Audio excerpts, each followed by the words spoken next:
আপনি কোরআনে কোথাও কি দেখেছেন যে মেয়েদেরকে বোরখা পরার কথা বলা হয়েছে? সুবহানাল্লাহ তাআলা কোরআনে যে মেয়েদের পর্দার কথা বলেছেন, হিজাবের কথা বলেছেন, এখানে আয়াতগুলো তিনটা। আপনি যারা জানতে চান তারা দেখতে পারবেন সূরা আযহাবের 59, নূরের 31।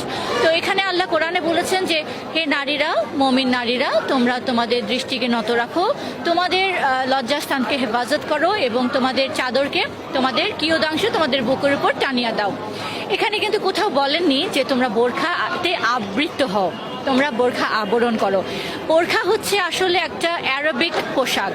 সেটা আপনি জানেন যে এটা একটা খুবই গরম একটা দেশ, আরব দেশ, সেখানে মরুভূমি এবং সেখানে এতটাই গরম হয় এবং দিনের বেলা এবং রাতে এতটাই শীত হয় যে সেখানে তারা যদি বাইরে বের হয় তাদের বডি যদি এক্সপোজড থাকে একেবারে হিট স্ট্রোক হয়ে যায়, পুড়ে যায় এবং রাতে ঠিক তার অপোজিট একটা ওয়েদার হয়ে যায়, খুবই কুল অ্যান্ড ঠান্ডা হয়ে যায়।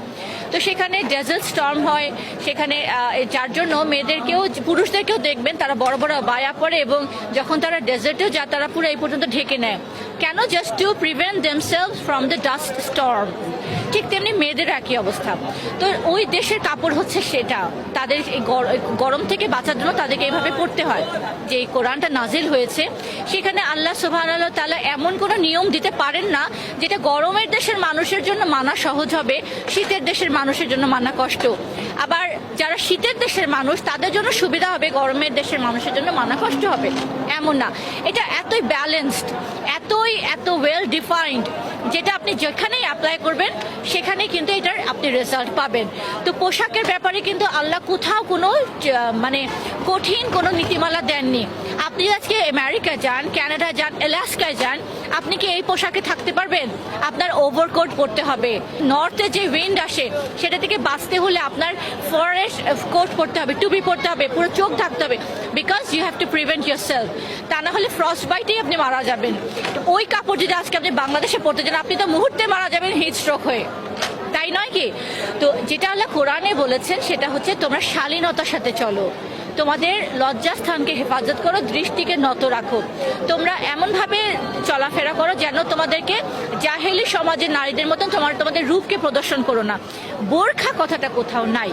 আজকে 1300 বছর ধরে যে রসুল পাক সাল্লাল্লাহু আলাইহি ওয়াসাল্লাম চলে যাওয়ার পরে ওনার আসহাবরা অর্ধ পৃথিবীতে যখন দিন প্রতিষ্ঠা করেছেন, ওনারা কোথাও যে কিন্তু আরবের সে কাপড়, আরবের পোশাককে সেখানে প্রতিষ্ঠা করেন নাই। প্রতিষ্ঠা করেছেন আল্লাহর দ্বীনকে, প্রতিষ্ঠা করেছেন নিয়মগুলোকে, বিধিবিধানগুলোকে। তুমি যে কাপড় পরে কমফোর্টেবল ফিল করো সেটা তুমি পরো, তোমার যেন পর্দা লঙ্ঘন না হয়, তুমি যেন অশ্লীল না হও, তাছাড়া সেটা আপনি করতে পারেন। তো আজকে হিজবুত তৌহিদের নারীরা আপনি দেখছেন এখানে কাউকে আপনি অশ্লীলভাবে দেখতে পাচ্ছেন না, প্রত্যেকে তাদের লজ্জাস্থানকে হেফাজত করে শালীনতার সাথে তারা আজকে এখানে সমাবেশে এসেছেন। বাহ্যিক যেটা আপনি বলছেন যে বোরখার কথা, সেটা আসলে আমাদের জন্য বাধ্য না, এটা কোরআনের হুকুম না। আজকে ধর্মের নামে, পর্দার নামে বোরখাকে চাপিয়ে দেওয়া হয়েছে, এটা আসলে ঠিক না। বোরখাকে যে চাপিয়ে দেওয়া হচ্ছে, ইচ্ছা হোক অনিচ্ছা হোক, ইচ্ছার বিরুদ্ধে অনেকের উপরে চাপিয়ে দেওয়া হচ্ছে যাতে তুমি তোমাকে হেফাজত করো। কিন্তু আপনি কি সেই নারীগুলোকে হেফাজত করতে পারছেন?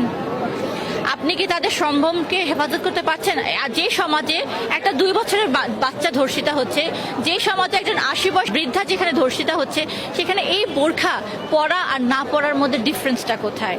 আজকে বোরখার নামে আপনি তাদেরকে বাক্সবন্দি করে রাখবেন এবং তাদেরকে বোমার আঘাতে তাদেরকে একেবারে আপনি মাটির সাথে গুড়িয়ে দিবেন। এই জন্য তো আল্লাহ পৃথিবীতে মানুষ পাঠাননি। বসনিয়ায় যে 2 লক্ষ নারীকে ধর্ষণ করা হয়েছে, আজ পর্যন্ত আপনারা বিচার পেয়েছেন? সেটার বিচার হয়েছে? সিরিয়াতে লক্ষ লক্ষ নারী, তারা ওয়েল স্ট্যাবলিশ, তাদের ফাইন্যান্সিয়ালি তারা সাউন্ড ছিল, আজকে তারা উদ্বাস্তু শিবিরে তাদের জীবনযাপন করছে। এই বোরখার কি মূল্য আছে? শালীনতার সাথে মেয়েরা চলাফেরা করে, অবশ্যই আমি মনে করি তাদেরকে আরো ছেলেরা, পুরুষরা শ্রদ্ধার সাথে, ভক্তির সাথে, সম্মানের চোখে দেখবে। এবং হিজবুত তৌহিদের নারীদের ব্যাপারে আমার তাই হয়েছে। আজ পর্যন্ত আমাদের কোনো নারীদেরকে বাইরে কখনো ইফটিজিং তাদেরকে করা হয়নি, কারণ তারা তাদেরকে যথেষ্ট শালীনতার সাথে তারা চলাফেরা করে। যারা শালীনতা বজায় রাখে না, অশ্লীলভাবে চলাফেরা করে, তাদের এসব হয়রানির শিকার হতে হয়। তো that is not because of বোরখা, নো, এটা আপনাকে বুঝতে হবে। বোরখা ইসলামের ড্রেস না, ইসলামের ড্রেস হচ্ছে শালীন ড্রেস। যেই দেশে যেই ভাও সেইভাবে নাও বাও, যেই দেশ গরম সেখানে তুমি শালীনতার সাথে গরমের পোশাক পরবে, যেই দেশে শীত সেই দেশে তুমি শালীনতার সাথে শীতের পোশাক পরবে। শীতের দেশের কাপড় আপনি গরমের দেশে, গরমের দেশের কাপড় আপনি আরবের দেশে, আরবের দেশের কাপড়